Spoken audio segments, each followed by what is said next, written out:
নমস্কাৰ সকলোকে স্বাগতম জনাইছো অন্য এক নতুন ভিডিঅ'ত। তো এইটো ভিডিঅ'ত মই ক'ম যদি আপোনালোকে মুখ্যমন্ত্ৰী মহিলা উদ্যমিতা অভিযান আঁচনিত আপোনাৰ বিজনেছ লেয়াৰ হেণ্ড ৰিয়াৰিং সিলেক্ট কৰিছে, তেনে ক্ষেত্ৰত আপোনালোকে এই ফৰ্মখন কেনেকৈ ফিল আপ কৰিব। তো প্ৰথমতে আপোনালোকক কৈ থওঁ যে লেয়াৰ হেণ্ড ৰিয়াৰিং এনেকুৱা এটা মুৰ্গীৰ প্ৰজাতি যিয়ে কণী উৎপাদন কৰে। তো ইয়াৰ পৰা বহুত লাভদায়ক এটা ৰিটাৰ্ণ পাব। তো ৰিটাৰ্ণটোও ভাল হয়। তো আপোনালোকে যেতিয়া বিজনেছ প্লেনটো বনাব অকণ সাৱধানে বনাব, যেন আপোনালোকৰ যিটো 10,000 টকাৰ আঁচনি সেইটো যেন আপোনালোকে চৰকাৰৰ ফালৰ পৰা লাভ কৰে। তো তাৰ কাৰণে মই ভিডিঅ'টোত বুজাই দিছোঁ ভালকৈ, আপোনালোকে শেষলৈকে চাব। তো এই ফৰ্মখন আপোনালোকে পাব ব্লকৰ পৰা। তো মই ফৰ্মখনত প্ৰথমতে আপোনালোকক দেখুৱাইছোঁ বিজনেছ প্লেন। বিজনেছ প্লেনত ইয়াত আপোনালোকে ব্ৰেকেটৰ ভিতৰত লেণ্ড হেণ্ড ৰিয়াৰিং দি দিব, বা ইয়াত একো নিদিলেও কথা নাই। তাৰপিছত ইয়াত আহিছে name of the entrepreneur SHG member. তো ইয়াত আপোনাৰ নামটো দি দিব। মই ইয়াত এনেই এটা ডেমোৰ কাৰণে আপোনালোকক দি দিছোঁ। তাৰপিছত ইয়াত আহিছে SHG MIS কোড। তো মোক বহুত ছাবস্ক্ৰাইবাৰ্ছ বা বহুত ভিউৱাৰ্ছে মোক কমেণ্ট কৰিছে যে SHG MIS কোড। তো মই এটা কথাই ক'ম যে SHG MIS কোডটো আপোনালোকে আপোনালোকৰ গোটৰ প্ৰেচিডেণ্ট বা ছেক্ৰেটাৰীক সোধক। যদি সিহঁতেও নাজানে তেনে ক্ষেত্ৰত আপোনালোকৰ ব্লকৰ যোনজন গোটৰ দায়িত্বত আছে তেখেতক প্ৰেচিডেণ্ট বা ছেক্ৰেটাৰীৰ হতুৱাই সুধিব দিয়ক, সিহঁতে ডেফিনেটলি আপোনালোকক জনাই দিব। তো সেই SHG MIS কোডটো ইয়াত লিখি দিব। তাৰপিছত আহিছে কাৰেণ্ট ইকনমিক এক্টিভিটি। তো কাৰেণ্ট ইকনমিক এক্টিভিটি এতিয়া বৰ্তমানে আপুনি কি কৰি আছে সেইটো এইটো বক্সত লিখি দিব। যে আপুনি যদি ধৰি লওক পল্ট্ৰি ফাৰ্মিং কৰি আছে বা কিবা কৰি আছে তেনে ক্ষেত্ৰত ইয়াত লিখি দিব পল্ট্ৰি বুলি, বা অন্য কিবা কৰিলে আপুনি লিখি দিব পাৰে। তাৰপিছত কাৰেণ্ট ইনকাম।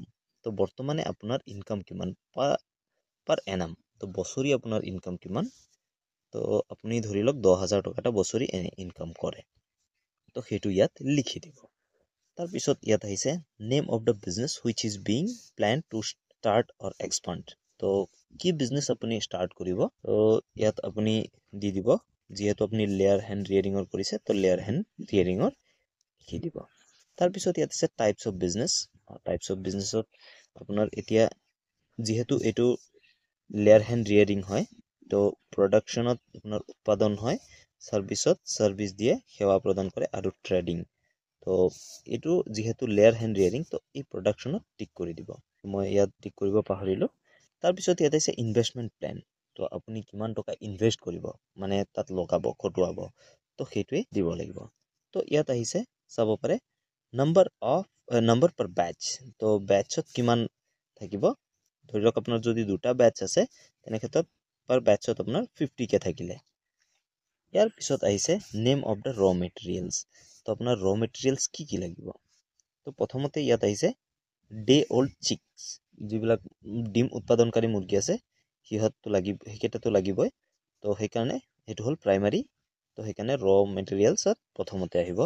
তাৰপিছত ইয়াত দি দিব ইউনিট প্ৰাইচ, যে এটা মুৰ্গীৰ পোৱালিৰ দাম কিমান হয়। ধৰি লওক 30 টকাকৈ যদি হয়। মই আৰু এটা কথা কৈ থওঁ আপোনালোকক ভিডিঅ'ৰ মাজতে, যে আপোনালোকে মই যোনটো ফিল আপ কৰিছোঁ ছেইম একজেক্ট এনেকৈ ফিল আপ নকৰিব, কাৰণ মই এইটো আপোনালোকক এটা ডেম'হে দিছোঁ। আপোনালোকে সঠিক দামটো জানি লওক বজাৰত মাৰ্কেটত, তাৰপিছত আপোনালোকে এই ফৰ্মটো ফিল আপ কৰিব। মই আপোনালোকক জাষ্ট এটা আইডিয়াহে দিছোঁ। ধৰি লওক এতিয়া যদি মুৰ্গী পোৱালিৰ দামটো 30 টকা হয়, তেনে ক্ষেত্ৰত আপোনাৰ ধৰি লওক 100টা মুৰ্গীৰ পোৱালি দৰকাৰ হ'ব। ইউনিট ৰিকুৱাৰ্ড মানে আপোনাৰ কিমানটা দৰকাৰ হয়, আৰু ইউনিট প্ৰাইচ মানে কিমান দাম। এটা ইউনিটৰ দাম যদি 30 টকা হয়, 100টা ইউনিটৰ দাম হ'ব আপোনাৰ 3,000 টকা টোটেল কষ্ট আহিব। এইটো চিধা চিধি লিখি দিব। তাৰপিছত ইয়াত আৰু কি আহিব, ৰ মেটেৰিয়েলছ ফিড মানে খাদ্য। এতিয়া খানা কি আহিব, ধৰি লওক এটা ইউনিট প্ৰাইচ মানে এবাৰ খানা খুৱাওঁতে আপোনাৰ 25 টকাকৈ খৰচা হয়। ঠিক তেনেদৰে আপোনাৰ ইমান ইউনিটৰ দৰকাৰ হ'ব, ধৰি লওক 200 ইউনিটৰ দৰকাৰ হ'ব খানা বাবদ। তো তেনেকৈ যদি এটা ইউনিটৰ দাম 25 টকা হয় তেনে ক্ষেত্ৰত 200 ইউনিটৰ দাম হ'বগৈ 5,000 টকা। তো এনেকৈ লিখি দিব। তাৰপিছত ইয়াত আহিব মেডিচিন। তো মেডিচিন বা ভেকচিন, তো এইটো ধৰি লওক আপোনাৰ এটা ভেকচিনৰ দাম 10 টকাকৈ বা মেডিচিনৰ দাম 10 টকাকৈ। তেনেকৈ প্ৰতিটো মুৰ্গীকে মানে 100টা মুৰ্গীকে যদি আপুনি দিয়ে তেনে ক্ষেত্ৰত আপোনাৰ আহি যাব 1,000 টকা ইয়াত এটা খৰচা।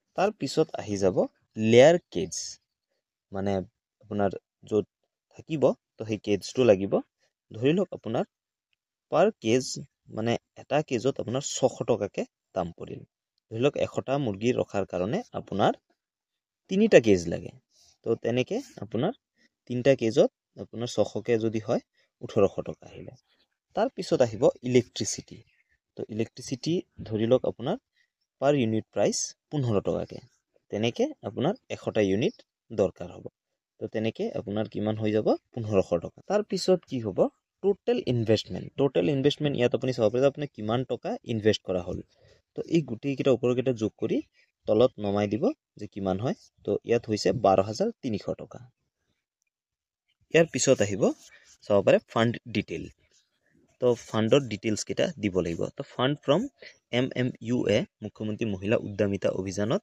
আপুনি 10000 টকা এটা পাব ফিক্স এটো তাৰ পিছত ইয়াত আহিব সেলফ কন্ট্ৰিবিউশন তো এতিয়া কথা হল কি আপুনি কিমান টকা ইনভেষ্ট কৰিব 12300 টকা এতিয়া যদি 10000 টকা যদি মুখ্যমন্ত্ৰী মহিলা উদ্যমিতা অভিযান আঁচনিৰ পৰা পায় বাকি কিমান দিব লাগিব আপোনাৰ ভৰিব লাগিব 2300 টকা তো সেলফ কন্ট্ৰিবিউশন এটো হ'ব তাৰ পিছত এটোৱে যোগ কৰি আপুনি টোটেলটো ইয়াত দি দিব তাৰ পিছত আহিব চাব পাৰে মাৰ্কেটিং এণ্ড সেলস প্ল্যান তো আপোনাৰ মাৰ্কেটিং আৰু সেলসটো আপুনি কেনেকৈ কৰিব তো ইয়াত চাব পাৰে প্ৰডাক্ট মানে আপোনাৰ কি প্ৰডাক্ট আহিব তাৰ পৰা তো এগস আহিব যেহেতু লেয়াৰ হেন ৰিয়াৰিং তো কণী আহিব তো এক্সপেক্টেড প্ৰডাকশন নস তো ইয়াত কিমান ধৰি লওক 6000 কণী উৎপাদন কৰিলে 100টা মুৰ্গীয়ে তো এনেকে average sale price in rupees যদি এটা কণীৰ দাম